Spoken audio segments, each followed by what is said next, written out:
రాజ్యాంగం రాయలేదు. మేము ఇక్కడ కలపడానికే మేము చూస్తామని డోన్ నియోజకవర్గం. ఎందుకంటే అది నేను ఒక్కదాన్ని చెప్పేది కాదు.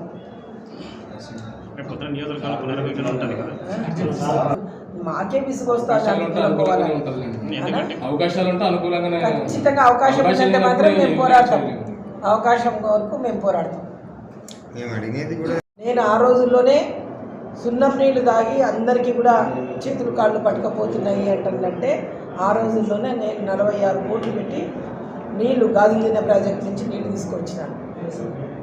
ప్రతి ఒక్క ఊర్లోన పెన్షన్ లేనటువంటి వాళ్ళకి పెన్షన్లు ఇప్పించినాను. రేషన్ కార్డు లేకుంటే ఆ రోజుల్లోన అదే పనికి రేషన్ కార్డు అప్పుడు ఉన్నటువంటి ప్రభుత్వం రేషన్ కార్డు ఖచ్చితంగా ఇవ్వాలంటే ఈరోజు రేషన్ కార్డు మీద వాళ్ళు ఇది తెచ్చుకుంటున్నారు. ఇంకా పెన్షన్లు అంటారా, ఆ రోజు అర్హులైనటువంటి ప్రతి ఒక్క నిరుపేదకి పెన్షన్లు కూడా ఇప్పించినాం. ఇంకా అభివృద్ధి అంటే ఏ విధంగా చేయాలి? ఈరోజు మీ పార్టీ వరకు మీరు అమ్మఒడి చేసుకుంటూ మీరు ఎవరైతే ఉందో ఈరోజు, ఎందుకంటే జగన్కి చేతకాక ఒక కారు ఇప్పుడు కొడుకుంటాడు, వాడు చేయడానికి పోడు, వాడు నిరుద్యోగం పోవాలంటే కారు తీసుకొచ్చుకొని వాడు డ్రైవర్గా పనిచేస్తాడు.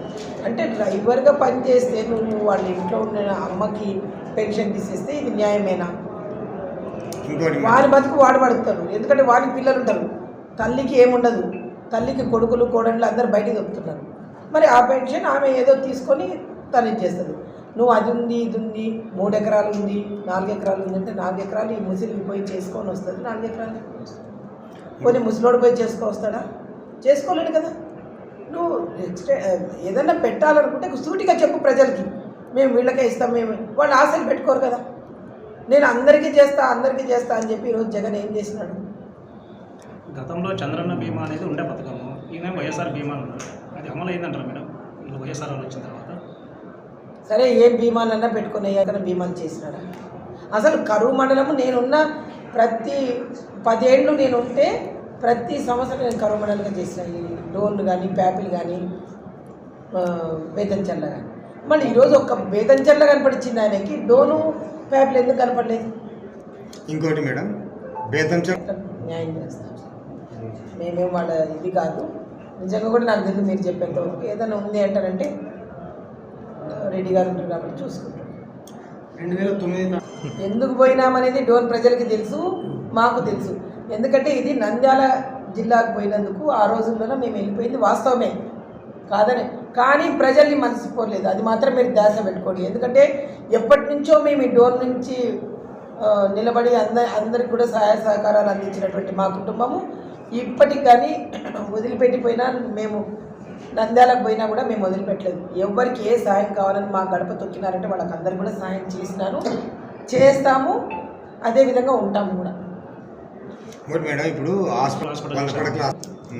తర్వాత మార్కెట్ యార్డు ఇదంతా అభివృద్ధి చేసి 30 పడకలు ఉన్నదాన్ని 60 పడకలకు నేను తీసుకొచ్చిన. మున్సిపాలిటీ ఎక్కడ ఉండాలా, మున్సిపాలిటీకి అక్కడ స్థలం ఉన్నా కూడా అది కాకుండా తీసుకుపోయి బయట పెట్టినారు. ఏమి అభివృద్ధి జరిగింది ఒకటి నేను అడుగుతున్నాను. అంటే ఒక బిల్డింగ్లు కట్టిస్తే అభివృద్ధి అయిపోతున్నాయి. ఆరం చేస్తుండేదాన్ని నాకు అవసరం లేదు. ఇప్పుడు గురుకుల పాఠశాల అయితేనేమి, అదేవిధంగా మోడల్ స్కూల్ అయితేనేమి, అవన్నీ ఎవరు తీసుకొచ్చినారు ఆ రోజుల్లో? నేను తీసుకొచ్చాను. సరే, మాకు వద్దయ్యా, ఊరు బాగుపడని, ప్రజలు బాగుపడని వాళ్ళకి తెలుసు ఎవరేం తీసుకో అంతే తప్ప వేరే వాళ్ళ గురించి నేను మాట్లాడదలుచుకోలేదు, మాట్లాడకూడదు. ఎందుకంటే వాళ్ళ విజ్ఞతకి వాళ్ళు ఏం చేసినారు ఇంతవరకు ఆమెను. ఎందుకంటే వాళ్ళు మాకు ఒక ఓటు వేస్తున్నారు, ఆ ఓటు విలువ ఎంత ఉంటుందో మాకు తెలుసు. ఆ ఓటు వేసినందుకు వాళ్ళకి మేము విలువ ఇచ్చి వాళ్ళు ఏమడిగినా కూడా అంటే న్యాయమైన కోరికలన్నింటినీ కూడా తీర్చే బాధ్యత మా పైన ఉంటుంది. కాబట్టి ఖచ్చితంగా మేము తీరుస్తాము, అదేవిధంగా కూడా ఉంటాం. ఎందుకు అంటారంటే ప్రజల్ని మనం ఎక్కువసేపు వాళ్ళతో స్పెండ్ చేసి వాళ్ళ మనోభావాలని కనుక్కున్నామంటే ఖచ్చితంగా ప్రజలు చాలా తెలివద్దులు. అప్పుడంటే ఒకరు చెప్తే వేసేవాళ్ళు, ఇప్పుడు అట్లా కాదు. ప్రతి ఒక్క ఇంట్లో 4 ఉన్నారంటే ఖచ్చితంగా 4 కూర్చొని మాట్లాడుకొని ఓటు ఎవరికి వేయాలని వాళ్ళు నిర్ణయించుకుంటున్నారు. ఈరోజు అన్నింటినీ కూడా చూస్తున్నారు, చేస్తారు అదేవిధంగా.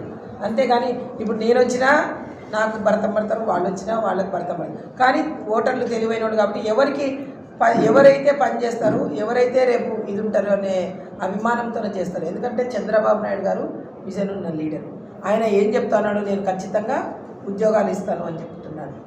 అందుకని ఖచ్చితంగా కూడా రేపు సైకిల్ గుర్తులకే ఓటు పడుతుంది. మళ్ళీ చంద్రబాబు నాయుడు ముఖ్యమంత్రి అవుతాడు. ఈ ఊర్లోన ఏదైనా ఉంటే కూడా నేను కొట్లాడైనా సరే తీసుకొస్తాము అని చెప్పి మాత్రం ఇంకోటి మేడం చేసినారు అనేది. ఎందుకంటే ఈరోజు ఊరికే పైన హంగులు చేసి నేను అభివృద్ధి చేసినాను అంటే చేసినారు అభివృద్ధి. ఏ విధంగా చేసినారు?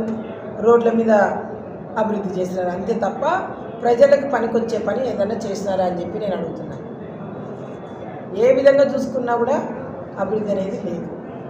ఎందుకంటే అభివృద్ధి అనేది ఏ విధంగా చేయాలంటే నిరుద్యోగులు ముఖ్యంగా వాళ్ళు చాలా అసంతృప్తితో ఉన్నారు. ఆయన ఫైనాన్స్ మినిస్టర్ అయి ఉండి ఒక ఇండస్ట్రీ తీసుకొచ్చి ఇక్కడ పెట్టింటే ఈరోజు యువతకి ఉపాధి దొరికేది. అటువంటిది ఏదీ చేయలేదు. నిన్న నేను వచ్చినాక ఇప్పటిదాకా 100 మందికి ప్రైవేట్ జాబ్లు ఇప్పించినాను. ఇంకా నా దగ్గరికి నా దృష్టికి ఎవరు వచ్చినా కూడా నేను ఇప్పించగలుగుతాను. ఎందుకంటే ప్రైవేట్ ఫ్యాక్టరీలో ఇప్పుడు మనం గవర్నమెంట్ జాబ్స్ అనేటివి లేవు. చదువుకున్న పిల్లలు ఊరికే తల్లిదండ్రులకు బరువు అయిపోయి ఇంట్లో కూర్చొని అసలు వాళ్ళు ఇది చేస్తూ ఉన్నారంటే నిన్న నేను సుమారుగా 100 ఉద్యోగాల దాకా ఇప్పించినాను. రేపు ఫ్యూచర్లో కూడా ఖచ్చితంగా నేను యువతకు ఉపాధి కల్పించే ఏర్పాటు నేను చేస్తాను.